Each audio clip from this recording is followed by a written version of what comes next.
সূরা কাউসার 7 বার পরে নিম পাতায় ফু দিলে কি হয় জানলে আপনি অবাক হয়ে যাবেন। সূরা কাউসার হচ্ছে পবিত্র কোরআনুল কারীমের ভিতরে ছোট্ট একটি সূরা। পবিত্র কোরআনুল কারীমের 108 নম্বর সূরা, 114টি সূরার ভিতরে 108 নম্বর সূরা হচ্ছে সূরাতুল কাউসার। যদিও ছোট্ট সূরা, তবে এর ফজিলত কিন্তু অনেক বেশি। অনেক সময় আমাদের দুশমন বেড়ে যায়, আমাদের অনেক দুশমন হয়ে যায়। এই দুশমনকে ধ্বংস করার জন্য আপনি কিছু নিম পাতা সংগ্রহ করে 7 বার পরে যদি আপনি নিম পাতায় ফু দিতে পারেন, এই কিভাবে আমল করবেন এবং কিভাবে আপনি করলে আপনার দুশমন চিরতরে আপনার কাছে নত হয়ে থাকবে, আপনি জানলে অবাক হয়ে যাবেন। নবীজি সাল্লাল্লাহু আলাইহি সাল্লামের কিন্তু দুশমন ছিল। আবু জাহেল, উতবা, শাইবা মিলে সব সময় প্ল্যান করতো কিভাবে মুহাম্মদ সাল্লাল্লাহু আলাইহি সাল্লামকে ধ্বংস করে দেওয়া যায়। এই সূরাতুল কাউসারের এতটা ফজিলত কেন? এমন সময় আল্লাহ পাক রব্বুল আলামিন এই সূরা কাউসার নাজিল করেছেন, যেই সময়টা নবীজি সাল্লাল্লাহু আলাইহি সাল্লাম খুবই কষ্টের ভিতরে ছিলেন।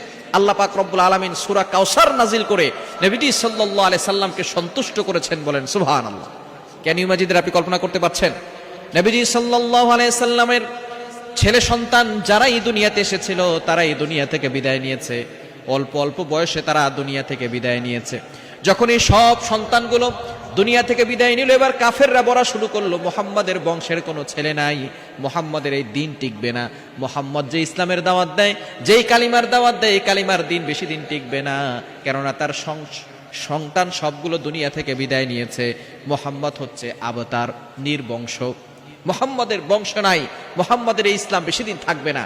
তখন আল্লাহ পাক রব্বুল আলামিন নবীজি সাল্লাল্লাহু আলাইহি ওয়াসাল্লাম যখন মানুষের কথা শুনে, এমনি সন্তান হারার বেদনা কষ্ট আছে, আবার মানুষের কথায় তিনি কষ্ট পাচ্ছেন, আল্লাহ পাক রব্বুল আলামিন এই সূরা কাউসার নাজিল করে বলেন, ইন্না আতাইনাকাল কাউসার, নবী হে টেনশন করবেন না, আমি আপনাকে হাউজে কাউসার দান করে দিয়েছি। বলেন সুবহানাল্লাহ।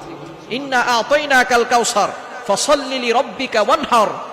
আল্লাহ পাক রব্বুল আলামিন জানিয়ে দিয়েছেন আপনার জন্য নামাজ এবং কুরবানি দিয়েছি। এরপরে বলছেন ফাসাল্লি লিরাব্বিকা ওয়ানহার ইন্না শানিআকা হুয়াল আবতার।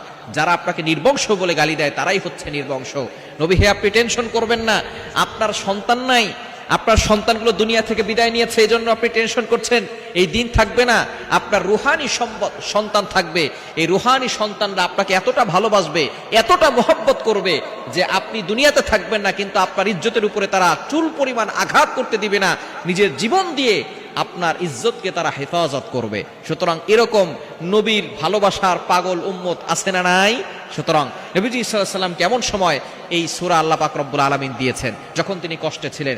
এই সূরাটা যখন আপনি পড়বেন, দুশমনকে কাবু করার জন্য, তাকে বাধ্য করার জন্য। অনেক সময় আমাদের দুশমন বেড়ে যায়, ভালো যিনি থাকবে তার উপরে দুশমন বেড়ে যাবে। এটা কিভাবে আমল করবেন? আপনি প্রথমে ওযু করবেন, এই আমলটা ফজরের নামাজের পরে করার চেষ্টা করবেন।